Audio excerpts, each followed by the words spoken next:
साक्षी, बेटा एक बार मिलने में क्या जाता है, अगर लड़का तुझे पसंद ना आए तो हम मना कर देंगे, रमेश ने अपनी बेटी से कहा।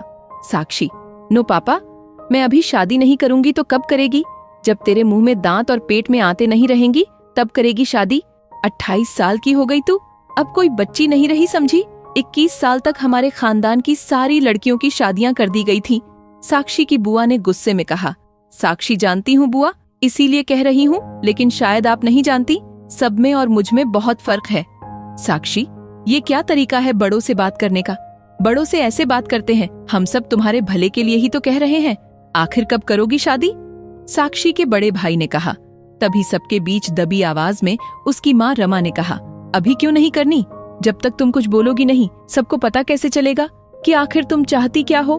माँ प्लीज, अब आप बीच में मत बोलिएगा, मुझे नहीं सुनना किसी का प्रवचन, साक्षी ने अपनी माँ से कहा और गुस्से में पैर पटकते हुए सबके बीच से हॉल से उठकर अपने कमरे में चली गई। साक्षी स्वभाव से आधुनिक ख्यालों की होनहार और आत्मनिर्भर लड़की है। वो एक मल्टीनेशनल कंपनी में ब्रांच मैनेजर है। संयुक्त परिवार में पली बड़ी साक्षी घर में सबसे छोटी होने के कारण बचपन से ही अपने पापा के साथ साथ सबकी लाडली रही। पिछले कुछ वर्षों से उसकी शादी को लेकर उसके घर के हर सदस्य से वाक युद्ध हो ही जाता। न जाने कितने लड़कों को साक्षी ने शादी से मना किया था। साक्षी के मन में क्या चल रहा है, वो क्या सोचती है, किसी को कुछ पता नहीं चल रहा था, या यूं कहें कि साक्षी किसी को एहसास ही नहीं होने देती थी। ये क्या था रमा? जब हम सब उससे बात कर रहे थे तो तुमको बीच में बोलने की क्या जरूरी था? तुम्हारी तो वो वैसे भी नहीं सुनती कभी। तुम्हारे पास इतना भी दिमाग नहीं कि बच्चों से कैसे बात करे। हद हो गई है, इतनी उम्र हो गई लेकिन बोलना नहीं आया तुम्हें। मेरी बेटी का मूड खराब कर दिया।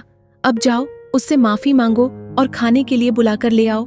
रमेश ने परिवार के सभी सदस्यों के बीच गुस्से भरी आवाज में रमा को डांटते हुए कहा। अंदर कमरे से साक्षी सब सुन रही थी। जेठ जेठानी, सास और बच्चों के सामने हुए अपमान पर रमा ने कुछ नहीं कहा और चुपचाप वहां से साक्षी के कमरे में आ गई। रमा ने साक्षी के सिर पर प्यार से हाथ रखते हुए कहा, बेटा, मैं तो तुम्हारे भलाई के लिए कह रही थी, लेकिन अगर मेरी बिटिया को अपनी माँ की कही बात बुरी लगी तो माफ कर दे। गुस्सा थूक कर चलो खाना खाने। रमा के पीछे पीछे बाकी घर वाले भी कमरे में आ गए। रमेश ने रमा की बात सुनने के बाद कहा, अच्छा चलो अब निकलो यहाँ से पागल औरत। बेटा तू तो जानती है तेरी माँ के पास दिमाग नहीं है, इसकी बात का बुरा क्या मानना। इतना सुनते रमा आंखों में आंसू लिए वहां से जाने लगी। तब साक्षी ने कहा, रुको माँ, पूरी बात तो सुनती जाओ, क्योंकि आप तो कुछ नहीं कहोगी, सिर्फ सुनोगी। पापा आप बिल्कुल सही कह रहे हैं, माँ बददिमाग है। जो औरत दिमाग होते हुए भी दिमाग का इस्तेमाल नहीं करती उसको और क्या कहते हैं। तभी तो चिढ़ती हूँ मैं इनसे। जब से होश संभाला है सबको यही कहते सुना है, औरतों के पास दिमाग नहीं होता। माँ, मैं इतने सालों से यही जानना चाहती हूँ कि आखिर क्यों सहती है आप इतना, क्यों नहीं प्रतिकार करती हैं, क्यों नहीं अपने अपमान पर, अपने आत्मसम्मान के लिए अपनी आवाज ऊंची करती हैं। पापा, आप सबको पता है मैं शादी क्यों नहीं करना चाहती, क्योंकि मैं पहले अपना घर बनाना चाहती हूँ, जिस पर मेरे नाम का नेम प्लेट हो, जिस पर मेरा हक हो, जिस घर से मुझे निकालने की कोई धमकी ना दे सके, जिस घर में मुझे कोई बददिमाग कहकर अपमानित ना कर सके। जिस दिन मैं अपना घर और बैंक बैलेंस बना लूंगी उसी दिन मैं शादी करूंगी, क्योंकि मैं माँ और दीदी की तरह कभी नहीं बन सकती, ना ही बनना चाहूंगी। कैसे जीजाजी ने दीदी को मारपीट कर गुस्से में यहाँ भेज दिया, ये कहते हुए कि वो उनका घर नहीं। कोई मुझे गुस्से में अपने बाप के घर चले जाने को कहे, मैं खुद को लाचार या बेचारी महसूस नहीं करा सकती। मेरे लिए मेरे जीवन में परिवार की खुशी के साथ साथ मेरी खुशी भी मुझे उतनी ही प्यारी है।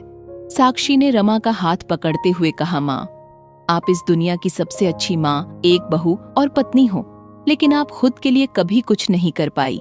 इन रिश्तों की खुशी को बनाए रखने के लिए आपने अपनी खुशियां ही नहीं, अपना आत्मसम्मान और अपनी सरकारी नौकरी भी कुर्बान दी।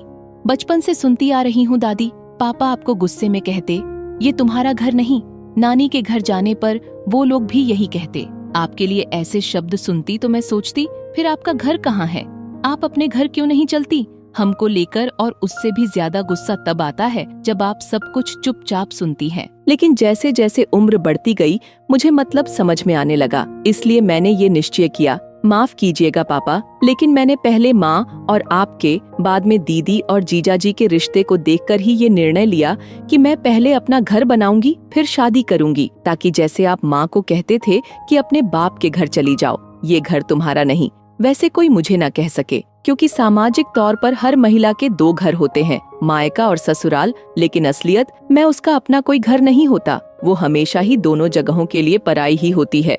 आई एम सॉरी माँ, आपको मुझसे क्या किसी से भी माफी मांगने की जरूरत नहीं, क्योंकि आपने आज तक कभी किसी के साथ कोई अन्याय नहीं किया, सभी रिश्ते बखूबी निभाए। हम सबको तो आपसे माफी मांगनी चाहिए, कहते हुए साक्षी रमा के गले लग गई।